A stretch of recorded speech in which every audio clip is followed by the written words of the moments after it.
आज हम महाभारत की कथा के आधार पर जो अध्याय है 10वां अध्याय लाख का घर, उसी के आधार पर आलोचित करेंगे। तो आते हैं अध्याय के ऊपर। भीमसेन का शरीर बल और अर्जुन का युद्ध कुशलता देखकर दुर्योधन की जलन दिन दिन पर बढ़ती गई। किसका बढ़ती गई जलन? क्योंकि दुर्योधन को। तो पांडव के प्रति दुर्योधन की ईर्ष्या क्यों बढ़ने लगी? क्योंकि अर्जुन युद्ध में कुशलता थे और भीमसेन शरीर के बल में। वो ऐसे उपाय सोचने लगा कि जिससे पांडव का नाश हो सके। इसी कुमंत्रण में उसका मामा शकुनी और कर्ण सलाह बनकर हुए थे। तो उसका साथ कौन कौन दिया ना? मामा शकुनी और कर्ण। बूढ़े धृतराष्ट्र बुद्धिमान थे, अपने भतीजों से उनके स्नेह में काफी था, स्नेह भी उसका काफी था, परंतु अपने पुत्र से उनका मोह भी अधिक था।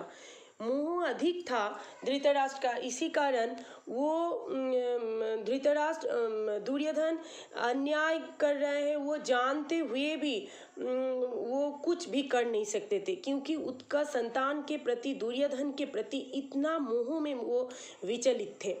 अपने भतीजों से उनके स्नेह भी काफी था, परंतु अपने पुत्र से उनका मोह भी अधिक था। भतीजे से प्यार भी करते थे, उसका स्नेह भी करते थे, लेकिन पुत्रों के अंधविश्वास करते थे उसके दुर्योधन से धृतराष्ट्र।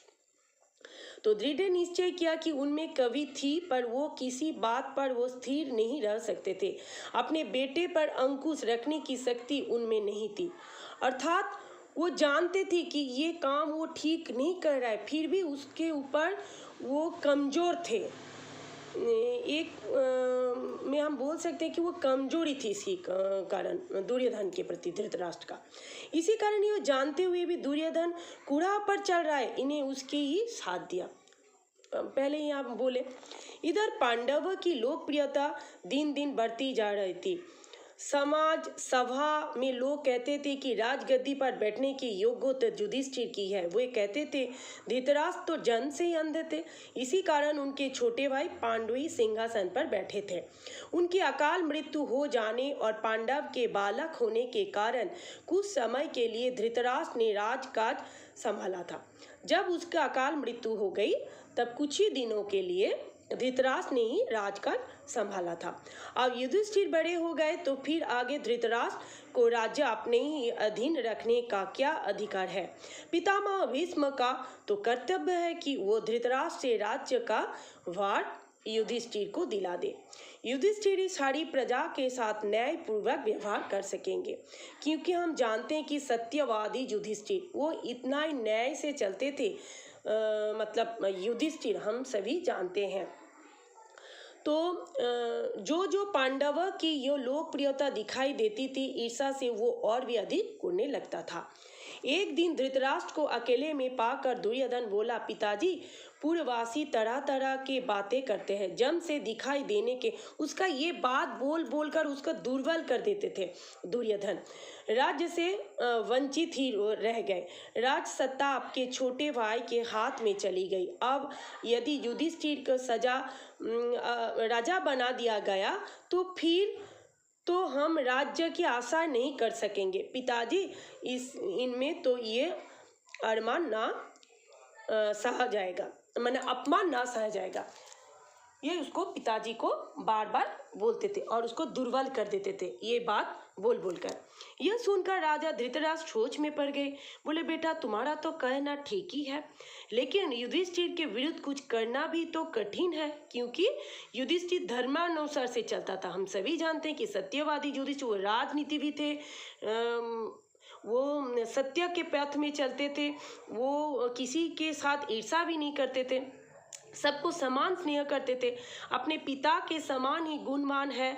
इसी कारण प्रजाजन भी उसे बहुत चाहते थे। यही बात उन्होंने कहा धृतराष्ट्र ने दुर्योधन से।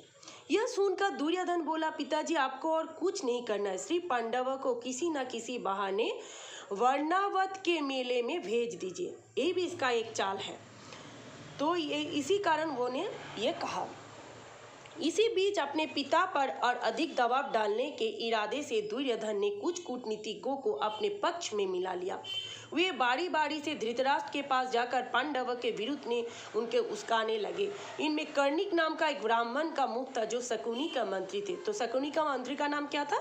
न कर्णिक। उसने धृतराष्ट्र को राजनीतिक चालों के भेद बताए, उनके उदाहरणों एवं प्रमाणों से अपनी दलीलों की पुष्टि की। अंत में बोला, राजन, जो ऐश्वर्यवान है वही संसार के श्रेष्ठ माना जाता है। हम लोग भी मानते हैं कि जिसके पास पैसा है, धन है, वही उसके पास सब है।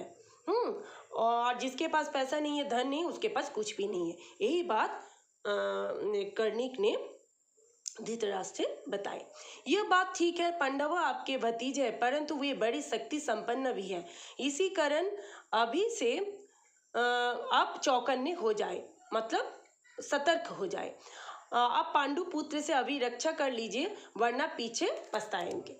कर्णिक की बातों पर धृतराष्ट्र का विचार रहे थे कि दुर्योधन ने आकर भी कहा, पिताजी, आप अगर किसी तरह पांडवों को समझकर वर्णावत भेज दे तो नगर और राज्य पर हमारा शासन पक्का हो जाएगा। फिर पांडव बड़ी खुशी से लौट सकते हैं और हमें उनसे कोई खतरा नहीं रहेगा।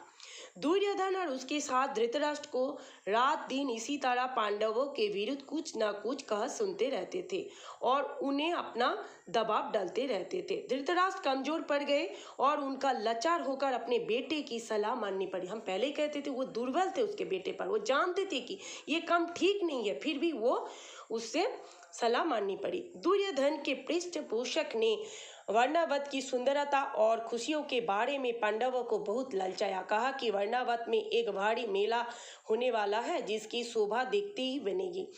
उनकी बातों सुनकर खुद पांडवों को भी वर्णावत जाने की उत्सुकता हुई। यहाँ तक कि उन्होंने स्वयं आकर धृतराष्ट्र से वहां जाने की अनुमति मांगी। धृतराष्ट्र की अनुमति पाकर पांडव बड़े खुश हुए और भीष्म आदि से विदा लेकर माता कुंती के साथ रवाना हो गए। पांडवों के चले जाने की खबर पाकर दुर्योधन की खुशी की तो सीमाएं नहीं थी, पर अपने साथियों को कर्ण और शकुनी के साथ बैठकर पांडवों तथा कुंती का काम तमाम करने का उपाय सोचने लगा। उसने अपने मंत्री पुरोचन को बुलाकर गुप्त रूप से सलाह दी और एक योजना बनाई। पुरोचन ने कहा, सारा काम पूर्ण सफलता के साथ पूरा करने का वचन दिया और तुरंत वर्णावत के लिए रवाना हो गए। शीघ्रगामी रथ पर बैठकर पहुंचने पांडव से बहुत पहले वर्णावत जा पहुंचा। वहां जाकर उसने पांडवों का ठहरने के लिए सन, घी, मोम, तेल, लाख, चर्बी आदि जल्दी आग पकड़ने वाली चीजों को मिट्टी में मिलाकर एक सुंदर भवन बनाया, क्योंकि जैसे ही वो आग लगाएंगे उसे ही वो घर जलाकर राख हो जाएंगे। इसी कारण यह अध्याय का नाम है लाख का घर। कैसे मनुष्य है ये सब, मिट्टी में मिलाकर एक सुंदर भवन बनवाया। इसी बीच अगर पांडव वहीं जल्दी पहुंच गए तो कुछ समय उनके ठहरने के लिए एक और जगह का प्रबंध पुरोचन ने कर रखा था। दुर्योधन की योजना यही थी कि कुछ दिनों तक पांडवों को लाख के भवन में आराम से रहने दिया जाए और अब वे पूर्ण रूप से निशंक हो जाए। तब रात में भवन में आग लगा दिया जाए, जिससे पांडवों को जलकर भस्म हो जाए और कौरवों पर भी कोई दोष न लगा सके। ये योजना उन्होंने बनाए।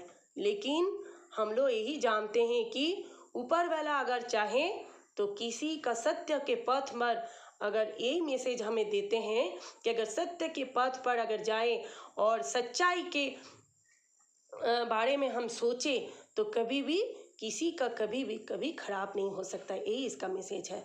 ये वो लोग बहुत कोशिश किए थे, लेकिन लास्ट में क्या हुआ, कौरवों का ही विनाश हुआ। आज यहीं तक, धन्यवाद।